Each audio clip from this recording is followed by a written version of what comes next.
Hi అండి, welcome to Delhi cricket info. రేపటి నుంచి India versus England T20 series అయితే స్టార్ట్ అవబోతుంది. మొత్తం వచ్చేసరికి ఈ సిరీస్లో 5 మ్యాచెస్ అయితే ఉన్నాయి. రేపు వచ్చేసరికి ఫస్ట్ మ్యాచ్ అనమాట. ఫస్ట్ మ్యాచ్ వచ్చేసరికి చెస్టర్లీ స్ట్రీట్లో అయితే జరగబోతుంది. దీని వచ్చేసరికి రివర్ సైడ్ స్టేడియం అని కూడా అంటారనమాట. సో ఇక్కడ యావరేజ్ స్కోర్ వచ్చేసరికి ఫస్ట్ ఇన్నింగ్స్కి 180 స్కోర్ అనమాట. అండ్ రేపటి క్లైమేటిక్ కండిషన్స్ చూస్తే యాక్చువల్లీ ఇక్కడ లిటిల్ షార్స్ ఎక్స్పెక్టెడ్ అని అయితే ఉందన్నమాట రేపటి క్లైమేటిక్ కండిషన్స్. సో అదే టాస్ గెలిచిన వాళ్ళు ఫస్ట్ బ్యాటింగ్ తీసుకుంటే బెటరా, సెకండ్ బ్యాటింగ్ తీసుకుంటే బెటరా అంటే ఖచ్చితంగా సెకండ్ బ్యాటింగ్ తీసుకుంటేనే బెటర్. బికాస్ ఆల్రెడీ పిచ్ వచ్చేసరికి సీమ్ బౌలింగ్కి సపోర్ట్గా ఉండే ఛాన్స్ అయితే ఉంది. బ్యాలెన్స్ని చూపించినప్పటికీ కూడా సీమ్ బౌలింగ్కి సపోర్ట్గా ఉండే ఛాన్స్ అయితే ఉంది. అండ్ బ్యాటింగ్ కూడా సపోర్ట్ ఉంటుంది. బట్ ఇనీషియల్గా వచ్చేసరికి కొంత మాయిశ్చర్ ఉంటుంది.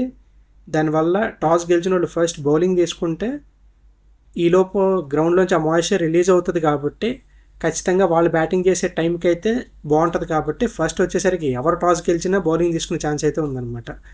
అండ్ ఇండియా టీం గురించి వస్తే ముఖ్యంగా ఇక్కడ సేమ్ ఐర్లాండ్తో ఏదైతే మ్యాచ్ ఆడారో ఆ సిరీస్లో ఏదైతే టీం ఉందో సేమ్ అదే టీం అనమాట ఇండియా వచ్చేసరికి. అండ్ ఇక్కడ ఇంగ్లాండ్ టీం వచ్చేసరికి ఇంగ్లాండ్కి వచ్చేసరికి సీనియర్ టీం అయితే ఉంది. కెప్టెన్ వచ్చేసరికి హ్యారీ బ్రూక్, అటు బ్యాటింగ్లో వచ్చేసరికి జాకబ్ బట్లర్ లాంటి వాళ్ళు ఉన్నారు, బట్లర్ లాంటి వాళ్ళు ఉన్నారు. నెక్స్ట్ ఆల్రౌండర్స్గా శామ్ కరన్ లాంటి వాళ్ళు ఉన్నారు. బౌలింగ్లో వచ్చేసరికి Jofra Archer, Adil Rashid, so Luke Wood. And batting వచ్చేసరికి టామ్ బ్యాంటన్ లాంటి వాళ్ళు, ఫిల్ సాల్ట్ లాంటి వాళ్ళు, ఇలా అందరూ ఉన్నారన్నమాట సీనియర్స్ వాళ్ళలో. సో ఐర్లాండ్ మీద మనం అంత కష్టపడ్డాం, కానీ ఇంగ్లాండ్ మీద ఈ న్యూ శ్రేయస్ అయ్యర్ ఎరా అయితే స్టార్ట్ అవబోతుంది అని మనం క్లియర్గా అయితే చెప్పొచ్చు. అండ్ ఐర్లాండ్ మీద మనం అంత కష్టపడి వీళ్ళ మీద గెలవగలుగుతాం అంటే ఖచ్చితంగా స్ట్రాటజీ ఉంటే ఈజీగా గెలవచ్చు. అండ్ ఆ స్ట్రాటజీ ఏంటి, ఇండియా ఎలా వెళ్ళాలి అంటే బ్యాటింగ్ వచ్చేసరికి సేమ్ అదే బ్యాటింగ్ ఆర్డర్ అయితే కావాలి. అభిషేక్ శర్మ, సంజు శాంసన్ అండ్ ఇషాన్ కిషన్ అయితే ఉండే ఛాన్స్ అయితే ఉంది. అండ్ అలాగే శ్రేయస్ అయ్యర్ అనమాట. తర్వాత ఫాలోడ్ బై తిలక్ వర్మ. లేదు అని అంటే బెటర్ ఇషాన్ కిషన్ని కిందకి 5th పొజిషన్కి పంపించి తిలక్ వర్మ నెంబర్ 3కి తీసుకొచ్చినా కూడా పర్లేదు. ఆర్ ఓపెనింగ్ వచ్చేసరికి ఇషాన్ కిషన్ అండ్ అభిషేక్ శర్మని చేయించి 1 డౌన్ సంజు శాంసన్ తీసుకొచ్చి అండ్ ఆ తర్వాత ఫాలోడ్ శ్రేయస్ అయ్యర్, తిలక్ వర్మ, అక్షర్ పటేల్ ఇలా ఉన్నా పర్లేదు అనమాట. సో ఫస్ట్ మ్యాచ్ వచ్చేసరికి బ్యాటింగ్లో క్లారిటీ ఉండాలి, అలాగే బౌలర్స్లో క్లారిటీ ఉండాలి. సో బౌలర్స్లో వచ్చేసరికి హర్షిత్ రాణా, హర్షదీప్ సింగ్ ఖచ్చితంగా ఉండాలి, రవి బిష్ణోయ్ ఉండాలి, అండ్ అలాగే ప్రిన్స్ యాదవ్ ఉండాలి. అండ్ సూర్యవంశ్ హెగ్డే వచ్చేసరికి తనకు ఛాన్స్ ఏదైతే వచ్చిందో వాషింగ్టన్ సుందర్ ప్లేస్లో ఐర్లాండ్ మ్యాచ్లో దాన్ని ఎలాగో తనైతే ప్రూవ్ చేసుకోలేదు కాబట్టి తనకు ఛాన్స్ ఇచ్చి కూడా వేస్తే అనే ఇదైతే ఉంది. బట్ 5 T20 మ్యాచెస్ కాబట్టి మెల్లగా ఛాన్స్ అయితే ఇవ్వచ్చు. సో వాషింగ్టన్ సుందర్ని కానీ సూర్యవంశ్ని కానీ తీసుకోకుండా ఓన్లీ అక్షర్ పటేల్ని, శివం దుబేని ఉపయోగించుకొని మెయిన్ 4 బౌలర్స్ వచ్చేసరికి రవి బిష్ణోయ్, హర్షిత్ రాణా, హర్షదీప్ సింగ్ అండ్ అక్షర్ పటేల్ అనమాట. సో అక్షర్ పటేల్, రవి బిష్ణోయ్ ఇద్దరు main spinners. And Harshit Rana and Harshdeep Singh అనమాట ఇద్దరు main bowlers. So Prince Yadav ఒకటి ఎక్స్ట్రా ఉంటాడు అనమాట. సో 5 అండ్ 6th వచ్చేసరికి శివం దుబే అయితే ఉన్నాడు ఇక్కడ. సో ఇలాంటి ఒక క్లారిటీతో ఒక పక్క బౌలింగ్తో వెళ్ళి 6th ఆప్షన్ని శివం దుబే కింద పెట్టుకుని అండ్ బ్యాటింగ్ ఆర్డర్ని చూస్తే మహా అయితే కాస్త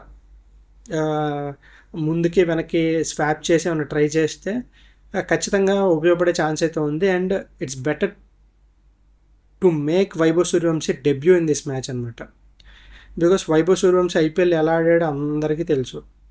సో వైభవ్ సూర్యవంశీ లాంటి ప్లేయర్ T20లో లేకపోవటం కంటే కూడా ఉండటమే చాలా బెస్ట్. సో అయింది ఏదో అయిపోయింది, ఐర్లాండ్ మీద ఓడిపోయాం. బట్ సేమ్ అదే టీంతో మళ్ళీ వెళ్ళే కంటే కూడా ఎవరిని డ్రాప్ చేస్తారు వీళ్ళలో అనేది ప్రాపర్గా చూసుకోండి. ఆల్రెడీ ఇండియాకి 6 బౌలింగ్ ఆప్షన్స్ ఉన్నాయి కాబట్టి so it's better to drop any one and to take Vaibhav Suryavanshi in the place of those players అనమాట. సో వైభవ్ సూర్యవంశీ ఉంటే కనుక ఖచ్చితంగా ఈ మ్యాచ్ వేరే లెవెల్లో ఉండే ఛాన్స్ అయితే ఉంది. Because Vaibhav Suryavanshi performance world వైడ్గా ప్రతి ఒక్కరికి తెలుసు కాబట్టి అందరూ కూడా IPLని ఫాలో అవుతారు కాబట్టి అదొక ఛాన్స్ ఇండియా తీసుకోగలుగుతుంది. అదర్ దెన్ దట్ ఐర్లాండ్ మీద ఇదే టీంతో మనం పెద్దగా పెర్ఫామ్ చేయలేదు కాబట్టి ఇండియాలో స్పెషల్ ఏమీ లేదు అని అయితే వాళ్ళైతే ఫిక్స్ అయిపోతారు. అండ్ వాళ్ళు వచ్చేసరికి కంప్లీట్లీ సీనియర్ టీం. సో మనం డామినేట్ చేయడానికి చాలా ఈజీగా ఉంటుంది అన్నమాట వాళ్ళకి. సో మనం ఇలా యంగ్ టీమ్ని ఇండియా ఆడిస్తుంది అని అంటే కంప్లీట్లీ యంగ్ టీమ్ని పెట్టి వాళ్ళని డీమోటివేట్ చేసే కంటే కూడా సెలక్షన్ కమిటీ చేయాల్సింది ఏంటంటే అట్లీస్ట్ 1 or 2 అంటే గిల్ లాంటి వాళ్ళని యాడ్ చేయటం మధ్యలో ఇంకొంతమందిని అయితే యాడ్ చేయాలన్నమాట. మరీ ఇలా ప్యూర్ యంగ్ టీమ్ని పెట్టి ఆల్రెడీ శ్రేయస్ అయ్యర్ వచ్చేసరికి తన క్యాప్టెన్సీకి ఇది కొత్త. సో తను ఇబ్బంది పడే ఛాన్స్ అయితే ఉందన్నమాట. సో ఆల్రెడీ మనం యంగ్ టీంలో ఉన్నాం కాబట్టి better to play strategically and better to take decisions very wisely అనమాట. సో ఆ ఒక్క పేషెన్స్ కనుక మనకు ఉంటే ఒక్క మ్యాచ్ మనం ఇంగ్లాండ్ మీద గెలవగలిగితే వరుసనే మనం గెలవచ్చు అండ్ వరుసనే తిరిగి కంబ్యాక్ ఇవ్వచ్చు. ఐర్లాండ్ మీద ఏదైతే ఓడిపోయామో ఆ నెగిటివిటీ కాకుండా పాజిటివిటీకి అయితే కంబ్యాక్ ఇవ్వచ్చు అని అయితే ఎక్స్పెక్ట్ చేయొచ్చు. ఇదనమాట నా preview India versus England.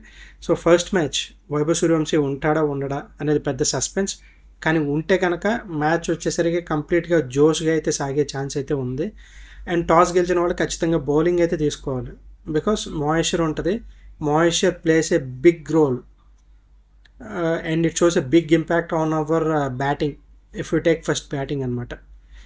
So India గెలవాలని కోరుకుందాం, తిరిగి కంబ్యాక్ ఇవ్వాలని కోరుకుందాం. ఐర్లాండ్ మీద ఏదైతే మనం కాన్ఫిడెన్స్ కోల్పోయామో తిరిగి అది గెయిన్ చేయాలని మనస్ఫూర్తిగా కోరుకుంటూ this is daily signing off. So me support అయితే నాకు కావాలి. So please do like, share and subscribe. Thank you so much.